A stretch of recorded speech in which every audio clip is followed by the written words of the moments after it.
Bismillahirrahmanirrahim, alhamdulillah, wa salatu wa salamu ala rasulillah, wa ba'd, falenderojmë Allahun Gjelle Gjelalu, salavatet, ja dërgojmë pejgamberit Muhammed sallallahu alaihi wasallam, paqja dhe shpëtimi i Allahut qofshin për familjen e ndershme të profetit, për shokët e tij besnik dhe për gjithë ata që ndjekin në rrugën e tyre deri në ditën e gjykimit. Sapo jemi futur në muajin Dhul-Hijja. Muaji Dhul-Hijja është muaji i fundit i kalendarit hënor. Bëhet fjalë për vitin 1447 sipas hijritit, që do të thotë me kalimin e këtij muaji futemi në muajin e ri të vitit 1448 të hijretit sipas kalendarit hënor. Pikërisht për muajin Dhul-Hijja kanë ardhur jo vetëm hadithe të pejgamberit alayhi salatu wasalam, por kanë ardhur dhe ajete kuranore. Do të mundohemi sot shkurtimisht të flasim për vlerën e këtij muaji dhe kryesisht për 10 ditëshin e parë, të cilët janë cituar në argumentet sheriatike, argumentet fetare. Kemi hadithin që e transmeton Imam Buhariu në Sahihun e tij nga Abdullah ibn Abbasi, për cilët se pejgamberi sallallahu alaihi wasallam ka thënë: "Ma min ayamin al-amalu salih ahabbu ila Allahi azza wa jalla min hadhihi al-ayam, yani al-ashara min Dhul-Hijja." Nuk ka ditë prej ditëve të vitit, thot pejgamberi sallallahu alaihi wasallam, ku vepra e mirë të jetë më e dashur tek Zoti, te Allahu xhelle xhelalu, se sa veprat që punohen, që realizohen pikërisht në 10 ditën e parë të muajit Dhul-Hijja.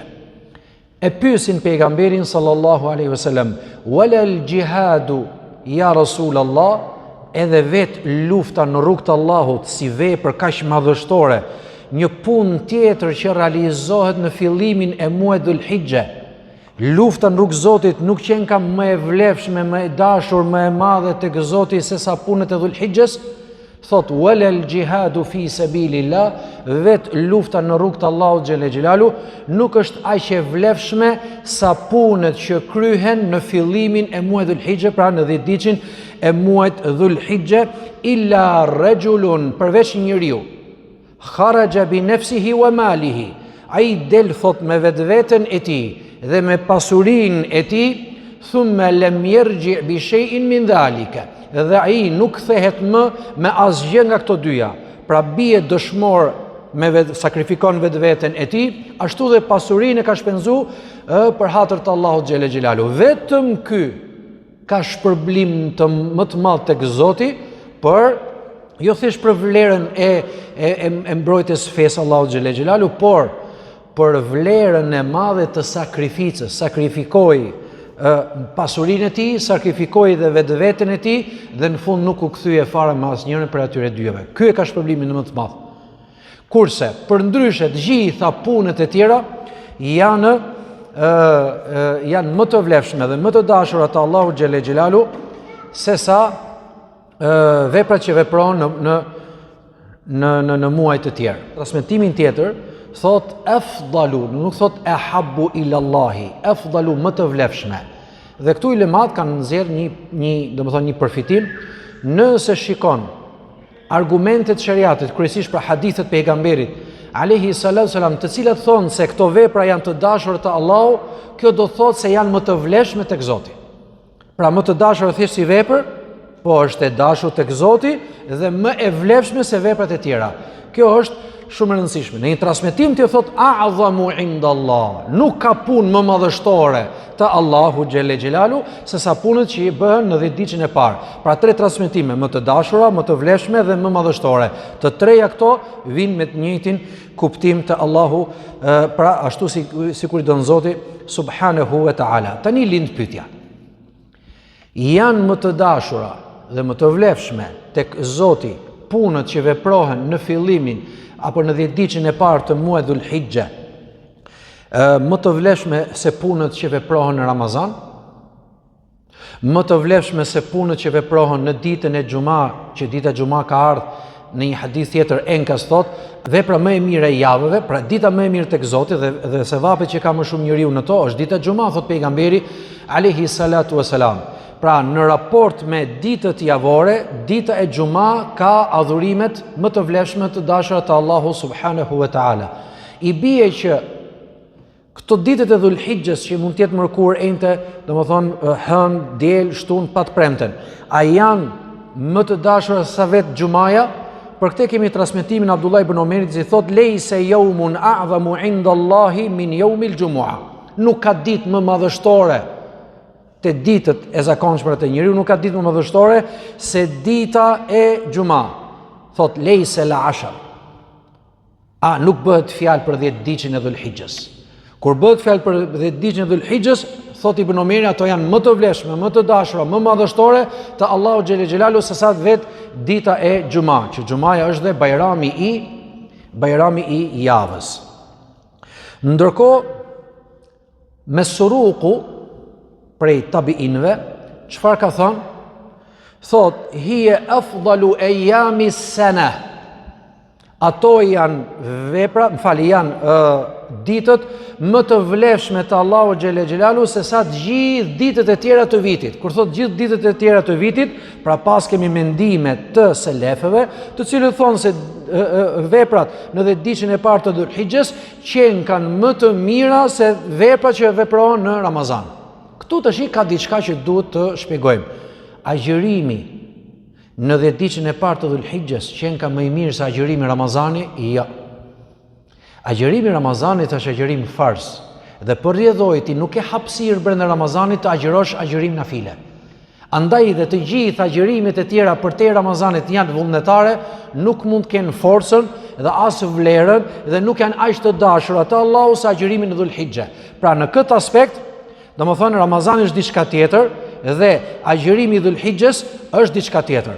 Tani lind pyetja, po mirë, po nëse krahasojmë agjërimin në muajin e Ramazanit që është detyrë dhe agjërimin në 10 ditët e para të Dhul-Hijjes, cili është më i vlefshëm? Patjetër që është agjërimi i Ramazanit. Do të përmendim dhe argumentet inshallah me lenin Allahu xhelle xhelalu, por kështu si përgjigje domethënë e përgjithshme. Pra, kur thot pejgamberi sallallahu alaihi wasallam, nuk ka ditë thot ku vepra është më e dashur, më madhështore dhe më e vlefshme tek Zoti sesa adhurimi që bëhet në ditët e para të Dhul-Hijjes, përfshin të gjithë vitin. Ja kalon dhe ditës Xuma, madje sipas shumë prej ulemave ja kalojnë dhe ditëve të Ramazanit. Sepse agjërimi, ditët e Dhul-Hijjes kanë ardhur në një formë të përgjithshme dhe nuk ka ndonjë argument specifik që ne na e nxjerr, domethënë diçka tjetër, në një ditë tjetër veçantë më të mirë se ditët e Dhul-Hijjes. Dhe vazhdon të qëndrojë kështu e përgjithshme derisa të vijë një argument tjetër që për momentin domethënë nuk ka. Tani kemi një çështje tjetër, për cilat punë bëhet fjalë, sepse shumë prej ulemave, shumë prej dietarëve kanë thënë, bëhet fjalë për agjërimin. Në ditët e para të Dhul-Hijjes, një adhurim që fillon me agimin dhe mbaron me akshamin, kurse punët e tjera varet. Domethënë, pra nuk është kush që të jenë më të mira. Mirë, por shumica e ulemave kanë thënë që jo, nuk është vetëm agjërimi. Janë të gjitha veprat e tjera. Argumenti është vetë hadithi pejgamberit sallallahu alajhi wasallam ku thotë: "Ma min ayamin el amelu salihu", nuk ka ditë thot ku vepra e mirë këtu, lifi dhe lami është lamu listigrak, lami gjithë përfshirës, i përfshin gjitha veprat e tjera dhe jo një vepër specifike. Dhe duke qenë se përfshin të gjitha veprat e tjera, atëherë çdo vepër që veprohet në Ramazan, në 10 ditët e para të Dhul-Hijjes, janë më të vlefshme te Allahu xhelle xhelalu se gjithë veprat e tjera që bëhen në muajt e tjerë. Është hadithi në pamje të parë, konteksti që ta jep këtë kuptim, por kemi një transmetim tjetër që na hedh më shumë dritë, pra është një tekst sheriatik që na tregon për këtë. Prandaj një transmetim tjetër që unë përmenda pak më parë faktikisht, thot pejgamberi alayhi salatu wasalam: "Ma min ayamin a'zamu 'inda Allah", nuk ka ditë më madhështore te Allahu xhelle xhelalu, "wala ahabbu ilayhi", dhe as të dashura thot tek ai punët që bëhen në të se sa 10 ditët e para të Dhul-Hijjes. Pastaj vijon, andaj thot, فأكثروا فيهن من التهليل والتكبير والتحميد. Andaj për këtë arsye shtojeni sa më shumë thot dhikr Allahu xhelle xhelalu nëpërmjet fjalës la ilaha illallah, nëpërmjet tekbirave, duke thënë Allahu Akbar, dhe nëpërmjet falënderimeve të ndryshme. Pra po të shikojmë, vetë pejgamberi sallallahu alajhi wasallam na sjell 3 punë që lidhen me dhikrin dhe nuk kanë të bëjnë pikërisht me agjërimin. Pra, kur thotë që veprat më të mira janë në 10 ditëshin e parë të muajit Dhul-Hijje, bëhet fjalë për të gjitha llojet e adhurimeve. Mirë po tani kemi diçka shumë të rëndësishme për të shpjeguar. Veprat janë 3 llojesh: farze, sunete dhe nafile, pra vepra vullnetare. Çfarë do të thotë farz, sunet dhe nafile? Farz e dim që është diçka detyrë që i bëhet, bëhet kjo vepër për hapur të Zotit fuqiplot. Kurse suneti është diçka që nuk është detyrë, por është traditë e trashëguar nga pejgamberi sallallahu alaihi wasallam. Kurse nafilja çfarë është? Është një vepër vullnetare për te i farzit dhe sunetit. Pra do të falësh 2 rekate namaz për hir të Zotit. Do të japësh diçka sadaka për hir të Zotit. Do të lexosh 2 faqe Kur'an në një kohë të caktuar që nuk ka ardhur në një hadith për atë kohë, ose për atë ditë e kështu me radhë. Thjesht do të këndosh për hir të Zotit. Kjo quhet nafile vullnetare. Tani, cila nga këto 3 janë më të dashura te Allahu xhelle xhelalu në 10 ditën e parë të Dhul-Hijjes? Farzet, sunetet apo nafilet? Nëse do të japim një shembull. Kemi farzin e sabahut. Kemi sunetet e sabahut, kemi dhe namazin duha. Në rregull? Pse namazi duha nuk është aq i fortë sa suneti i sabahut? Sepse sipas argumentimeve që kanë ardhur, nuk është ndonjë namaz që pejgamberi sallallahu alajhi wasallam ka këshilluar për të në forcën e këshillimit sikur kanë ardhur, domethënë sunetet. Përkundrazi, Abdullah ibn Umeri dhe të tjerë e kanë konsideruar adhurim krejtësisht vullnetar dhe nuk ka lidhje me sunetet e zakonshme të trashëguara nga pejgamberi sallallahu alaihi wasallam. Në muajin Dhul-Hijje, cila nga këto 3 është më e mira? Po patjetër që është sabahu, nëse doje shembull për këtë. Pastaj janë sunetet, pastaj janë domethënë namazet vullnetare ose veprat e tjera vullnetare. Mirë po, mos harrojmë që sabahu dhe adhurimet farzet e tjera, namazet farzet e tjera janë më të dashura tek Zoti se namazet për te Dhul-Hijjes, pra në muajt e tjerë. Ashtu dhe sunetet në këtë 10 ditësh janë më të vlefshme dhe më të dashura te Allahu se sunetet që janë në muajt e tjerë. Ashtu dhe adhurimi nafile, rasti konkret, namazi duhas, pikërisht në 10 ditën e parë të Dhul-Hijjes, është më i mirë se sa në muajt e tjerë. Kjo është në pamje të parë. Mirë po, ajo që është e rëndësishme të kuptojmë si koncept tani që patjetër duhet ta dimë, domethënë, dhe këshillojmë në të njëjtën kohë, mos e ngarko vetveten tënde të shtosh diçka më tepër nga adhurimet e tua, por qëndro duke rregulluar ato adhurime që ke. Kjo është më e vlefshme për ty. Sepse çfarë ndodh? Deri tani kuptuam se pas kemi shumë adhurime. Mirë, po ndoshta ne këto që kemi i falim shkeleshko, i falim shpejt, i nuk përkushtohemi, ndoshta nuk kemi sinqeritetin e duhur. Andaj këshilla e parë është rregullo ato që ke. Pastaj nëse rregullohesh me ato që ke, mundohu që të shtosh diçka, domethënë, nga ato që ti nuk ke. Argument për këtë kemi hadithin e Buhariut që transmeton pra në Sahihun e tij nga Abu Huraira, ku pejgamberi sallallahu alajhi wasallam përcjell një hadith kutsi, nga një fjalë për vetë Zotit fuqiplot, i cili thotë: "Wa ma taqarraba ilayya 'abdi bi shay'in ahabba ilayya mimma aftaratu alayhi." Nuk afrohet robi im tek mua me ndonjë adhurim më të dashur tek mua se sa ajo që kam bërë detyrë, se sa farzi. Hadithi drejt për drejt i pejgamberit përcjell, si thëni, nga Allahu xhelle xhelalu. Që do të thotë? Qëndro aty ku je tek farzi. Don të afrohesh tek Zoti me adhurime, rregullo atë që ke. sepse ky rregullim dhe falja me sinqeritet, me korrektësi, me saktësi, me përkushtim, vetëm farze si farz, është më e mirë për ty se sa të shtosh sunete, të shtosh nafile dhe ti nuk je në rregull me farzin. Ose dikush tjetër don që të fali sunete sa më shumë, me që jemi në 10 ditën e parë të muajit Dhul Hijje, edhe namazin këto ditore e nxjerr kaza, duke filluar me sabahun, sepse të gjithë duan me flet gjumë, duan më shploll më shumë, e deri tek ikindia që është mesditë kështu, edhe njerëzit duan të flenë gjumë, të pushojnë, e plot raste të tilla jo. S'ka nevojë të jesh i rregullt aq shumë me sunetet, kurse me sabahun dhe vaktet e tjera nuk janë në rregull. Ose do të falesh sa më shumë namaz nafile kur ti nuk je në rregull me sunetet. Do të falësh sa më shumë, domethënë namaz vullnetar, ndërkohë që ti e fal drekën pas sunete pare, pas sunete pas. Edhe kështu domethënë dhe namazet e tjera. Dhe ne faktikisht çalojmë tek kjo gjë. Atëherë, nëse duam të rregullojmë vetveten tonë, edhe për të marrë më shumë sevape, edhe për të qenë më afër Zotit, edhe për të qenë më të vlefshëm tek Zoti nëpërmjet veprave tona, ky është rasti më i mirë i muajit, domethënë 10 ditët e para të muajit Dhul Hijja. Andaj dhe vetë Zoti në një hadith kutsi që e përcjell pejgamberi sallallahu alajhi wasallam thotë: "Wa ma taqarraba ilayya 'abdi", pra robi im nuk afrohet tek mua me ndonjë vepër të dashur tek mua se sa vetë veprat të cilat janë farze për atë.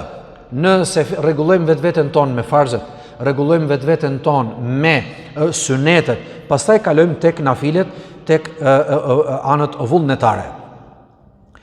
Një këshill tjetër pastaj te kjo çështje e veprave që i ndam farz, sunet dhe nafile, mundohu që të shtosh nga secila vepër nga pak në mënyrë që të kesh mundësi t'i veprosh të gjitha veprat nëse është e mundur. A nëse don që të qëndrosh në një vepër të caktuar dhe të merresh vetëm me të, për shembull don të vetëm të agjërosh, agjëro.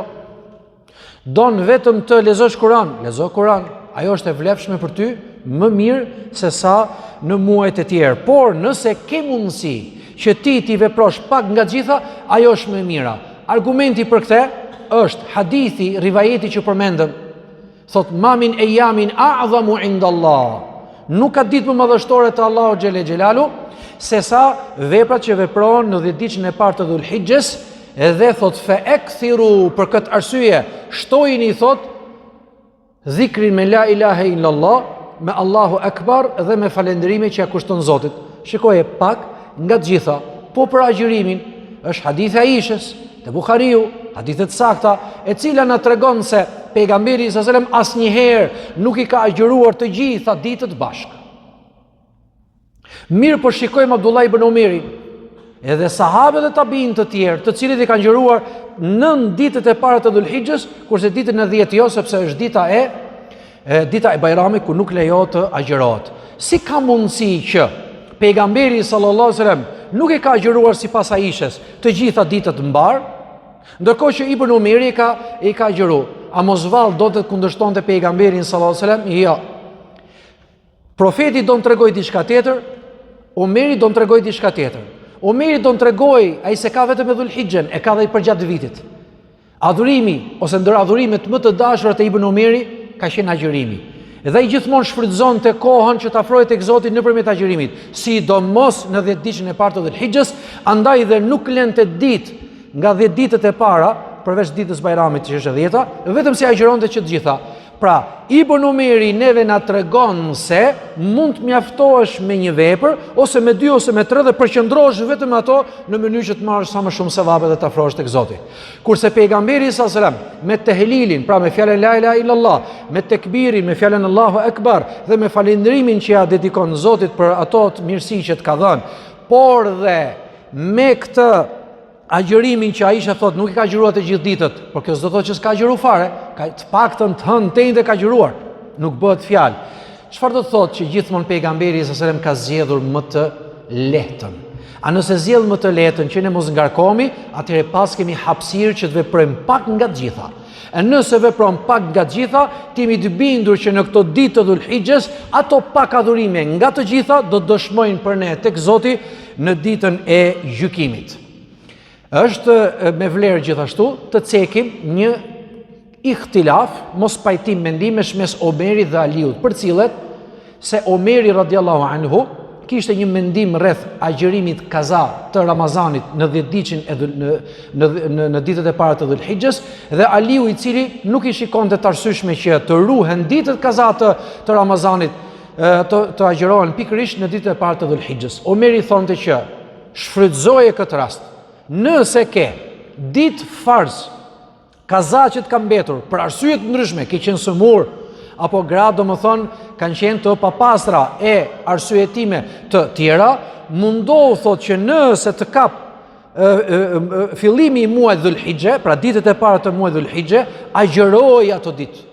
Edhe pse është farz, do më thonë i prapambetur, pra kaza nga Ramazani, shfrytëzo rastin të agjërosh në ditët e para të Dhul-Hijhes, sepse shpërblimi është shumë i madh. Si për të treguar që mund ketë shpërblim ndoshta sa vetë Ramazani, ndoshta edhe më të madh. Shfrytëzoje domethënë këtë rast. Kurse Aliu thonte bëj vepra të tjera vullnetare sa të duash, por jo farzi. Farzi thot, sipas mendimit të Aliut, nuk vlen, domethënë, jo se nuk vlen, nuk ka atë, si quhet, vlefshmërinë aq të madhe në 10 ditën e parë të Dhul-Hijhes, sikur veprat e tjera nafile. Çfarë mendoni ju, me cilin është e drejta, me Omerin apo me Aliun? Ne përmendëm që hadithi i fillimit që ne hapëm çështjen është hadithi i përgjithshëm dhe i përfshin gjitha veprat. Edhe kur duke qenë si përfshin gjitha veprat, atëherë përfshin dhe ditët kaza të lënë nga Ramazani, derisa të vijë një argument i dytë dhe ta çfuqizoj këtë që kuptojmë ne nga përgjithshmëria e tekstit hadithor. E qartë deri këtu? Pra Aliu është mendim, edhe Omeri është mendim, por mendimi i Omerit mbështetet me një tekst shariatik, kurse mendimi i Aliut nuk mbështetet me tekst shariatik. Atëherë, tani kemi një temë interesante tek çështja e adhurimeve në 10 ditën e parë të Dhul-Hijhes. Sa është sasia e shumë fishimit të veprave në 10 ditën e parë të Dhul-Hijhes në raport me ato vepra kur realizohen dhe praktikohen përgjatë muajve dhe ditëve të vitit. Kemi 2 hadithe të cilat janë të dyja të dobta. Do t'i përmendim sepse ka një urtësi aty, nuk janë kot me fjalë. E para, një hadith që thot el amelu fihinna yudha'afu bi 700 dhi'fin. Puna që bëhet në ditët e parë të Dhul-Hijhes, një hadith i transmetuar, shumë fishohen 700 fish në raport me muajt e tjerë. Po ti kush do thot, por neve kemi një hadith sakt që thot puna e mirë mund të shumë fishohet nga 1 te 10, edhe në shumë fishime të tjera ka ardhur, ila adhafin kathira, ila 700 ila adhafin kathira, ka ardhur në hadithe të sakta. Atëherë, nëse ky hadith do ishte i sakt, do thotë që nëse një punë e mirë e vepruar në një muaj tjetër, maksimali do ta ketë 700 fish për blimin tek Zoti, atëherë në ditët e parë të Dhul-Hijhes është 700 fishi i 700 fishes. Nëse është 10 sevape më shumë në muajt e tjerë, 700 fish i saj 10. Nëse është 20 më shumë, 700 fish i kësaj 20. Në rregull? Nëse do jetë ky hadith domethënë i saktë, pra nuk ka lidhje me hadithin tjetër. Ky hadith është i dobët, pra nuk kemi argument specifik që shumë fishimi është 700 fish mbi shumë fishimet e tjera apo jo. Që ka shumë fishime s'bëhet fjalë, por sa deri këtu ky hadith është i dobët. Kemi hadithin tjetër dhe ky është i dobët, thot ya'dilu siyamu kulli yawmin minha bi siyami sanatin. Një ditë agjërimi që agjërohet në 10 ditën e parë të Dhul-Hijhes është i barabartë, thot, sikur ka agjëruar gjithë vitin. Pastaj thot, wa qiyamu kulli lejletin, dhe të qëndrosh me adhurime zgjuar në një natë prej netëve nga 10 ditën e parë të Dhul-Hijhes, thot, është e barabartë, thot, bi qiyami lejletil qadri, sikur të ishe natë kadri. këtu tash është zmadhu. Edhe kjo hadith domethënë është i dobët. Edhe pse këto dy hadithe janë të dobta, kemi transmetime që përcillen nga sahabet që vërtet është e përgjithshme, vjen nga Ibn Omerit dhe të tjerë, përcillet se kanë thënë vërtet vepra që bëhet në ditët e para të Dhul-Hijjes është e barabartë si kur adhurimi që ke bërë për gjatë gjithë vitit. Pra, nuk bëhet fjalë për natën e Kadrit për 83 vjet, por për një vit, po. Mirë po tani lind pyetja, Ibn Omeri radiallahu anhu, kur ka përdorur fjalën sene, një vit i plot, ka dashur të tregojë diçka të shumtë dhe jo diçka specifike, se është metodë gjuhës arabe kjo. Pra, sikur ta pyesim për shembull Omerin, o sheh, o hoxh ose dietar, kuptojmë nga argumentet që shumëfishohet sevapi dhe vlera e një adhurimi në ditët e para Dhul-Hijjes. A mendon ti se sa? Një vit, thot ai. Një vit do të tregoj shumë. Apo është një vit fiks? Nëse është një ditë fiks, atëherë përcaktimi është nga profeti, sepse ai nuk mund vit dot me përcaktimi nga ana vet. A nëse nuk është nga profeti alayhis salam, atëherë çfarë ndodh? Mund të jetë pjesë e gjuhës arabe që mund të jetë më pak se një vit, mund të jetë një vit, ndoshta edhe më shumë se një vit, Allahu e din se sa mund shkojë. Por ajo që transmetohet nga sahabët dhe tabinët, çështja e vitit është diçka e njohur, edhe pse hadithi domethënë është i dobët, vjen nga sahabët në këtë formë. Tani lind pyetja. Po mirë, i bie që një ditë agjërimi, një faqe Kurani, një sadaka që jepet, një dua që bëhet, një dhikr që i dedikohet Allahu xhele xhelalu, një vepër nga çdo lloj vepre sado e vogël qoftë, që nga shumëfishimi i kësaj vepre, sikur këtë vepër e ke bërë për gjatë gjithë vitit, ka shumë vlerë paska 10 ditë që i pari muaj Dhul-Hijje, po vallahi ka shumë vlerë ka. Kabul Ahbar ka thënë diçka shumë bukur, që është saktë prej tij. Kabul Ahbar thot, 4 muajt e shenjtë, këto janë thot më të mira, më të vlefshme tek Zoti se të gjithë muajt e tjerë. Nga këto 4 muaj, Dhul-Hijje është më i miri nga këto 4 muaj, dhe nga Dhul-Hijjeja thot 10 ditë që i parë është më i mirë në Dhul-Hijjen, kurse në brenda Dhul-Hijjes 2 ditët më të mira janë Arafati dhe Bajrami, që është me fjalë dita 9 dhe dita 10, nga këto dyja ka ihtilaf sa të dietarë cila është më e mira dhe ne do ta shpjegoj edhe këtë. Në rregull, pra shikoje, i Zoti ka dhënë një vlerë shumë të madhe muajit Dhul-Hijje domethënë në vlefshmërinë dhe shumëfishimin e veprave. Tani unë do të bëj një krahasim të bukur që na vlen. Kemi një hadith të Buhariut dhe Muslimit, ku përcillet nga Abu Sa'id al-Khudri, ka thënë pejgamberi sallallahu alajhi wasallam, ma min abdin yasumu yawman fi sabilillah illa ba'da Allahu bidhalika al-yawmi wajhahu 'anil nari 70 kharifa.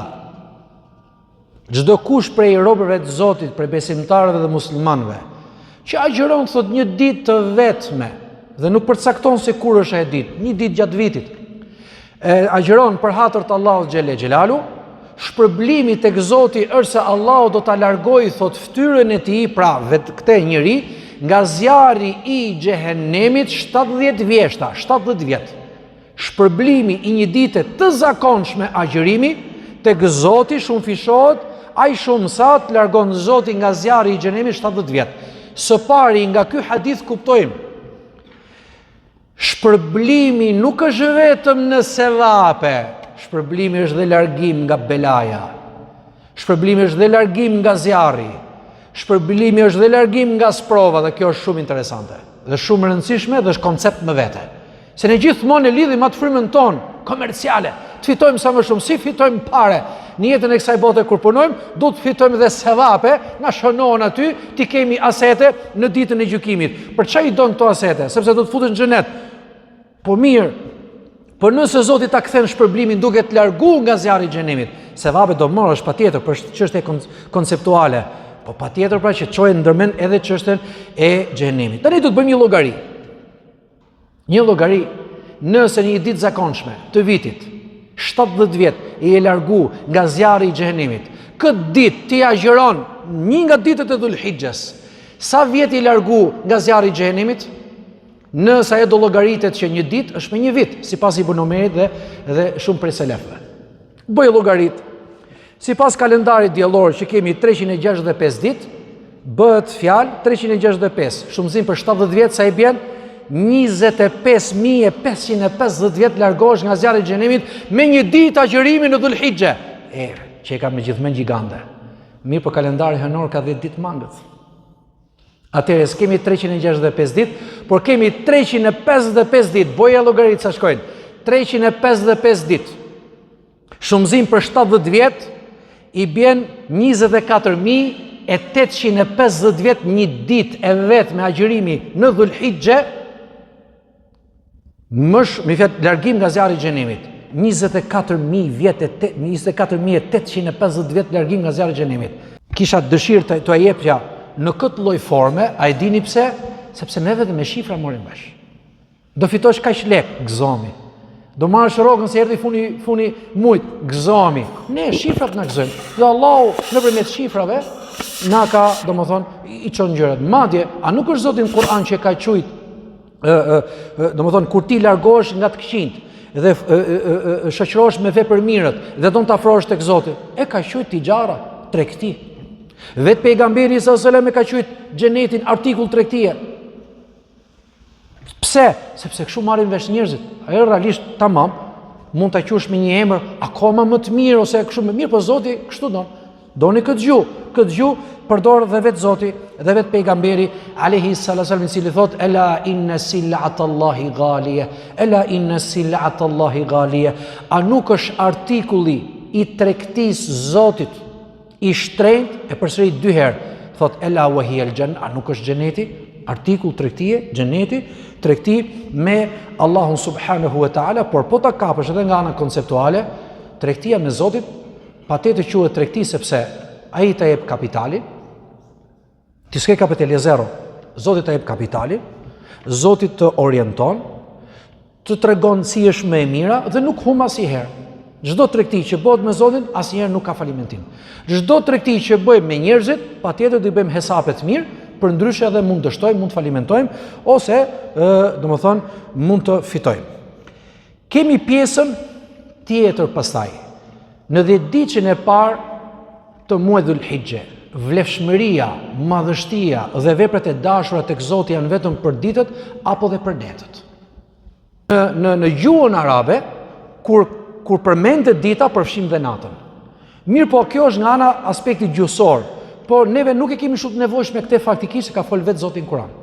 Ku është betu në netët e këtyre 10 ditë. Ku thot wal fajr wa layalin 'ashr. Pasha agimin, pasha 10 netët. Wa shaf'i wal watr, pasha çiftin dhe pasha tekun.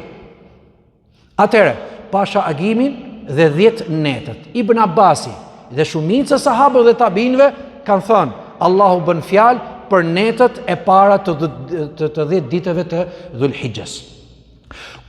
Çifti dhe teku janë, çifti është dita e Bajramit, dita e 10, dhe teku është dita e 9, që është dita e Arafatit. Pse ka përmendur ditën e 10 para 9-s? Sepse sipas rënditës 9, pastaj 10-a. Disa kanë thënë për mi tregu rëndësinë e ditës 10, dhe ky është një nga argumentet që dita e Bajramit është më e mirë te Allahu se dita e Arafatit. Disa të tjerë kanë mendime të tjera që do të shpjegoj si thash të dielën që do të vi me lejen e Zotit fuqiplot. Çfarë do thotë kjo? Kjo do thotë që nëse ne do bëjmë një jetë që vërtet të afrohemi më shumë tek Zoti dhe veprat tona që kanë më të dashura, më të vlefshme dhe më madhështore te Allahu xhele xhelalu, se të gjithë ditët e tjera të vitit, duke përfshirë dhe nafilet, punët vullnetare të Ramazanit, sipas Mesrukut dhe disa shumë prej ulemave të selefëve, i bën që ne të fusim në kalendarin tonë në hartën e punës dhe netët e këtyre 10 ditëve. Dhe sot është nata e parë. Një nga veprat tona të mira është pikërisht prezenca jonë në xhami. Prezenca në xhami jo vetëm për namazin, prezenca në xhami të gjejmë një ajet, të gjejmë një hadith, të kuptojmë diçka për shariatit, të freskojmë vetveten tonë sepse ndoshta s'kemi dëgjuar shumë gjëra përpara, ose funit sot ajo rrjedha e punëve na ka marrë në atë formë sa s'po lexojmë më libra. Ne shikojmë që filani është tek puna vet, filani tek puna vet, filani ngarkum, filani ka këtë problemin, filani ka të hallin dhe jo vetëm libër që s'lexon, po hapet më jashtë Ramazanit edhe Kurani, fjala Allahu subhanahu wa taala. Llogaritësh ti, bojini vet. Nëse ti lexon një harf nga Kurani, sa është e barazleshme sipas haditheve që kanë ardhur? 11. Kjo është minimalja. Ajo shumë fishohet. 11. Elif lam mim 30, dhe jo 3. Atëherë 30 sevape vetëm elif lam mim. Në muaj Dhul-Hijja kjo shumë fishohet sikur e ke thënë këtë fjalë për gjatë gjithë vitit. Atëherë sa i bën sura Fatiha, sa i bën një xhuz e kështu me radhë, nëse bën hatme për gjatë Dhul-Hijjes, ajo është gjigande fare pastaj. Pra, duan t'rregojnë disa prej ulemave të selefëve që ndoshta hatmeja në shumë fishimin e sevapeve mund t'jetë me sevape më shumë se sa hatmeja Ramazanit. Subhanallah, deri këtu ka rritur se po deri këtu. Sa në të vërtet, atë e di vetëm Allahu subhanahu wa taala. Lind pyetja, po mirë, ndoshta nuk e gjej dot kohën që unë tulem dhe të lexoj Kur'an. Nëse erdhe në xhami pak më herët se namazi, qëndro, hap Kur'anin. E zem se shkove me një herë në punë dhe nuk erdhe në xhami. Duke shkuar në punë, nuk e kënon dot Fatihan, kul huwa Allahu ahad, kul a'udhu bi rabbil falak dhe kul a'udhu bi rabbin nas. Fatiha e gjithë Kur'ani. Kul huwa Allahu ahad është 1/3 e Kur'anit. Kurse 2 të fundit janë lutje që ti, domethënë i drejtohesh me to Allahu të mbrojë nga gjithë ato që janë përmendur në 2 surët e fundit. Andaj dhe shpërblimi është më i madh dhe do shpresohet që dhe mbrojtja e Zotit të jetë më e madhe. Kujdesi Allahut për ty të jetë më i madh. Shumë fishimi sevapeve në aspektin e konvertimit kësaj në shpërblim të riskut, Allahu mund ta çojë riskun më shumë. Mund të fali gjunafe më shumë e kështu me radhë. Pra dimensioni i adhurimeve në 10 ditët e para të Dhul-Hijjës është aq madhështor sa çdo vepër që veprohet është shumë e rëndësishme. Atëre, kemi Kur'anin që mund ta recitosh edhe kur je në makinë, edhe duke ecur kështu me radhë. Kemi tehlilin, tekbirin dhe tahmidin që ka ardhur nga pejgamberi sallallahu alajhi wasallam, kur ne themi sa më shumë la ilaha illallah, la ilaha illallah, ose Allahu akbar, ose Allahu akbar kabira, e kështu me radhë për gjatë ditës. Kemi dhe falënderimin. Ç'është falënderimi? Falënderim me fjalë, falënderim dhe me vepra. Bëje njëtin që falënderimi i veprave të jenë pikërisht ato adhurime që ti do përzgjedhësh në hartën tënde të veprimeve dhe adhurimeve në 10 ditën e parë të Dhul-Hijjës. Nuk ka asgjë të keqe që ti të marrësh një flet dhe të shënosh sonde ose nesër mëngjes, do mundohem që mos më hutoj filani, për shembull ne dim shumë mirë që do pim një kafe apo diçka me njëri tjetrin. Paksoj. Derisa të vi dita e Bajramit, ti jesh më i lidhur me Allahun subhanahu wa taala. Mundohet që ta agjërosh atë ditë, nesër, duke filluar që nesër. Mundohet që të shtosh dhikrin, mundohet të shtosh sadakan. Mirë është fëmijëve të vegjël ti jepet nga 1000 lekë i vjetër apo 1 euro në dorë. Merre, çoje diku apo futen në kuti apo ku diun me fjalë me njëtin e sadakas. 10 ditë rresht i Zot e di se qa ka shkrujt Zoti shpërblime për ato fëmijë që i ndoshta se kupton për momentin, por atë që ka shkrujt Allahu, se çfarë ka ruajtur për te, kur të rritet, i Zot e di. A mund të ruaj Zoti nga belaja? A mund të hapi Allahu mendjen më shumë? A mund të bëhesh më i mençur më shumë? A mund të bëhesh më i dobishëm më shumë? A mund të shtoj sevape që ti nuk i kupton, se i 5 vjeç, 6 vjeç, 10 vjeç, 11 vjeç, nuk i kupton dot. Ditë gjykimit do shikoj male me sevape. Dhe është hadithi të Musnedi Imam Ahmedit, Zoti im nuk është ky libri im dhe është librin. Allah i thot me lekëve, jepeni librin robit tim, s'është i veti. Dhe shikon robi, po kur i kam bën këto? I ke bë kur ke qenë 5 vjeç, edhe kështu funksionon. Por merr sevap edhe prindi. Merr sevap edhe prindi, duke filluar nga të vegjëlit fare, dhe ato që janë nga 1 vjeç. Merja mësohet, domethënë duke dhënë atij 1000 lekë, atë 2000 lekë e kështu me radhë. 10 ditë rresht, se ajo dita e Bajramit është dita e Kurbanit, prehet mishi e kështu me radhë. Por 9 ditët e para, nëse ne familjarisht e bëjmë zakon dhënien e sadakas, imagjinoje se çfarë ndodh me sadakan për vetveten tonë dhe familjen tonë. Ka ardhur në hadithet, është përcjellur në hadithet pejgamberit sallallahu alajhi wasallam që sadakaja të mbrodhe nga belaja. Atëre, sa bela e madhe mund të jetë diçka që Zoti e shumë fishon aq shumë këtë sadaka në 10 ditën e parë të muajit Dhul Hijje, sa që domethënë kur mendon robi, kur e kisha një problem shumë të madh, po ma lehtësoj Zoti si ka mundësi. Ndoshta një sadaka, 1-2.000 lekë, 2.500 lekë vjetër e ka dhënë në ditët e para të Dhul Hijjes. Andaj mos të ngurojmë që të shfrytëzojmë rastin edhe për çështjen e sadakas.